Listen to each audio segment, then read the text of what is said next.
오늘 하나님께서 우리에게 주신 말씀 신약성경 로마서 1장 18절부터 32절 말씀입니다. 오늘 말씀은 하나님께서 믿음을 선포하시고 또한 복음을 말씀하시는 내용입니다. 그리고 바울은 이제 하나님의 진노에 대한 이야기를 하고 있습니다. 오늘 이 말씀을 통해서 우리가 알 수 있는 몇 가지 내용이 있습니다. 첫째로 알 수 있는 것은 하나님의 진노 앞에서 핑계대지 못합니다 라는 것입니다. 하나님의 진노 앞에서 핑계대지 못합니다. 18절부터 20절 말씀 제가 읽어드리겠습니다.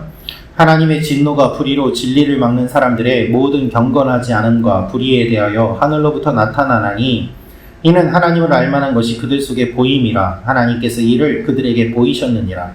창세로부터 그의 보이지 아니하는 것들 곧 그의 영원하신 능력과 신성이 그가 만드신 만물에 분명히 보여 알려졌나니 그러므로 그들이 핑계하지 못할지니라. 아멘. 여러분, 복음은 예수 그리스도라고 선포하였습니다. 이 복음은 무엇보다도 가장 중요한 것입니다. 하나님께서 그 아들을 세상에 보내시고 우리를 구원하기 위해 생명을 죽인 그 사건, 그것이 얼마나 귀하고 바꿀 수 없는 사건인 것을 우리는 잘 알지 않습니까? 그렇기 때문에 이 복음을 막는 세력들에 대해서 하나님은 가만히 두지 않으십니다. 이 세력들을 반드시 심판하시고 진노하십니다. 사람들이 왜 예수님을 믿지 않을까요? 그것은 단순히 그들의 마음이 닫혀 있기 때문이 아니라 하나님의 복음을 막는 세력들이 있기 때문입니다. 제대로 듣지 못하게 하고 들리지 못하게 하고 그들의 마음이 어두워지도록 만들고 불의로 진리를 막는 그 사람들이 있다는 것입니다. 진리를 전해도 그것을 제대로 들으려고 하지 않는 이 불의를 퍼뜨림으로 말미암아 하나님의 의도가 왜곡되게 하고 그리고 들리지 못하게 하는 것입니다. 바울 당시의 유대인들이 그랬습니다. 예수님 당시의 유대인들이 그랬습니다.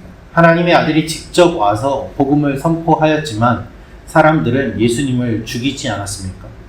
지금도 그렇습니다. 수많은 사람들이 하나님이 있다면 보여달라고 이야기합니다. 그러면 믿겠다고 합니다. 그러나 예수님이 직접 이 땅에 오셨어도 사람들은 믿지 않고 예수님을 죽이지 않았습니까? 하나님이 보이느냐 보이지 않느냐가 문제가 아니라 우리의 마음이 어떠한가에 대한 문제인 것입니다. 하나님의 복음이 전해지는 것을 방해하고 싫어하는 사람들이 얼마나 많이 있습니까? 그래서 하나님은 분명하게 선포하십니다. 하나님을 알만한 것이 분명히 다 전해졌고 보여졌는데 하나님이 만드신 이 세상을 통하여서 하나님을 알 수 있도록 하나님이 다 하셨는데 그것을 믿지 않는 것은 하나님의 심판을 받을 수밖에 없는 일이다라고 말입니다. 그 누구도 여기에 핑계대지 못할 것이라고 말씀하고 있습니다. 여러분, 복음을 막는 존재들이 있습니다. 그것과는 별개로 하나님이 보여주셨음에도 불구하고 믿지 않는 존재들이 있습니다.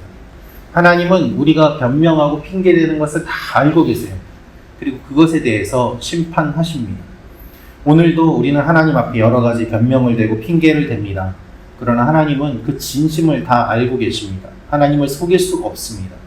그러므로 하나님 앞에 항상 진실된 모습으로 나아가며 동시에 하나님의 복음을 방해하는 것들과 싸워나가는 여러분과 제가 되기를 소망합니다. 두 번째로 알 수 있는 것은 죄의 특징은 바꾸는 것입니다 라는 것입니다. 죄의 특징은 바꾸는 것입니다. 우리 23절부터 25절 말씀 같이 읽겠습니다. 시작. 썩어지지 아니하는 하나님의 영광을 썩어질 사람과 새와 짐승과 기어다니는 동물 모양의 우상으로 바꾸었느니라.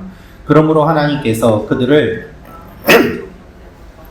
내버려 두사 그들의 몸을 서로 욕되게 하게 하셨으니 이는 그들이 하나님의 진리를 거짓 것으로 바꾸어 피조물을 조물주보다 더 경배하고 섬김이라. 주는 곧 영원히 찬송할 이시로다. 아멘. 하나님은 오늘 죄의 특징에 대해서 말씀하십니다. 죄의 특징은 무엇인가 하면 죄는 바꾸는 특징이 있습니다. 원어를 보면 가치 없는 것으로 바꾼다는 의미가 담겨 있습니다. 가치가 있는 것을 가치가 없는 것으로 바꾸는 것이죠. 하나님을 썩어 없어질 동물의 모양으로 바꾸고 우상으로 바꿉니다. 조물주를 피조물로 바꿉니다. 남자와 여자가 성관계를 해야 되는데 이것을 바꾸어서 남자끼리 성관계를 합니다. 아내와 남편이 함께 해야 되는데 아내가 아닌 다른 여자를, 남편이 아닌 다른 남자를 만납니다. 바꿉니다. 정상을 비정상으로 바꾸고 몸을 바꾸고 서로 그것으로 욕되게 한다고 주님은 말씀하고 계십니다. 비상식을 상식으로 바꾸어 버립니다. 이것이 죄의 특징입니다. 창세기 3장에서 뱀이 처음 유혹할 때에 어떻게 하였습니까? 하나님이 선악을 알게 하는 나무의 과실을 먹으면 반드시 죽는다고 하셨는데 뱀은 그것을 바꾸어서 너희가 정녕 죽을까 하노라 라고 접근을 하고 마지막에는 먹어도 죽지 않는다 라고 완전히 180도 의미를 다르게 바꾸어 버리는 것을 보게 됩니다. 이것이 죄의 특징이요. 가장 먼저 일어난 유혹입니다. 정상을 비정상으로 바꾸어 버리고 비정상을 정상으로 바꾸고 상식을 비상식으로 바꾸고 비상식이 상식이 되는 세상으로 만드는 것입니다. 가장 높으신 하나님을 가장 낮은 자리로 바꾸어 버리고 아무것도 쓸데없는 돌덩이를 우상이라고 여기며 가장 높은 자리에 두는 것이 사람의 모습인 것입니다. 여러분, 부적을 쓰는 사람들의 모습을 보면 종이 쪼가리에 무엇인가 글씨를 쓰고 그것을 두려워합니다. 섬깁니다. 그것을 믿지 않는 사람에게는 아무것도 아니요. 그냥 단순히 찢어버리면 되는 종이지만 그것을 믿는 사람에게 있어서는 그것을 함부로 손댈 수도 없는 존재가 되어버리고 마는 것입니다. 그 종이 쪼가리가 무슨 힘이 있습니까? 그것은 아무런 힘과 능력이 없는 것이죠. 그럼에도 불구하고 거기에 마음을 빼앗기고 우리를 다스리시는 하나님께는 마음을 두지 않는다면 이 얼마나 어리석은 일이라고 할 수 있겠습니까? 우리는 이런 죄의 특징을 잘 알아야만 합니다. 그렇기 위해서는 분명한 기준이 있어야 됩니다. 이것은 옳은 것이고 옳지 않은 것이고 이것이 정상이고 이것은 비정상이고 이것은 당연히 해야 되는 것이고 그렇지 않은 것이고 그 분명한 기준이 바로 하나님의 말씀인 것입니다. 이 말씀을 제대로 알지 못하면 결국 바꾸어 버리는 죄의 유혹 속에 빠져 살게 됩니다. 어떠한 경우는 내가 맞았는데 오히려 때린 사람을 불쌍하게 여기는 경우도 있습니다. 잘못된 것이죠. 피해자가 오히려 가해자를 두둔하고 그를 변호하는 일, 상식 밖의 일이지 않습니까? 그러나 가스라이팅이나 여러 가지 것들을 하여서 그렇게 하는 것이 죄의 특징인 것입니다. 혹시 나는 하나님을 다른 것으로 바꾸고 있지는 않습니까? 하나님의 말씀을 바르게 알고 있습니까? 오늘 우리의 모습을 돌아보며 나아가는 이 하루가 되기를 축원합니다.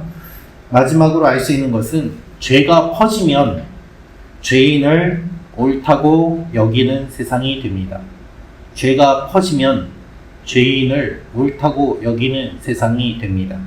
그것이 32절 말씀입니다. 그들이 이 같은 일을 행하는 자는 사형에 해당한다고 하나님께서 정하심을 알고도 자기들만 행할 뿐 아니라 또한 그런 일을 행하는 자들을 옳다 하느니라. 여러분, 그런 일을 행하는 자들을 옳다고 여기는 것이 지금 우리가 살고 있는 이 세상입니다. 만약에 칼을 든 사람이 우리 집에 쳐들어와서 돈을 내놓으라고 하지 않습니까? 그런데 그 사람과 싸우면은 내가 폭행죄로 잡혀 들어갑니다. 그 사람에게 험한 말을 하면은 내가 모욕죄로 잡혀 들어갑니다. 있을 수 없는 일이지만 실제로 그런 일들이 일어나고 있습니다. 오늘 짧은 말씀 가운데 죄의 성격이 그대로 드러납니다. 죄는 처음에 죄인 것을 아는데 죄가 점점 많아지다 보면 바른 것을 죄라고 이제는 얘기를 하게 됩니다. 적반하장이 되는 것이죠. 죄가 정의가 됩니다. 모두 다 죄인 것을 알고 있고 알면서도 그 일을 합니다. 모두 다 죄를 짓기 때문에 이제는 죄를 안 짓는 사람이 나쁜 사람이 됩니다. 다 횡령을 한다면 횡령을 안 하는 사람만 비난을 받습니다. 너는 뭔데 그렇게 고귀하게 고결하게 있으려고 하느냐라는 것이죠. 너만 혼자 그렇게 지낸다고 될 것 같냐라는 조롱의 소리를 듣습니다. 32절은 원어를 보면 악한 행위를 하는 사람들이 지속적으로 악을 행하게 되면 그들이 동조하고 공감하고 인정하면서 죄인을 옳다고 하는 모습을 보인다는 뜻입니다.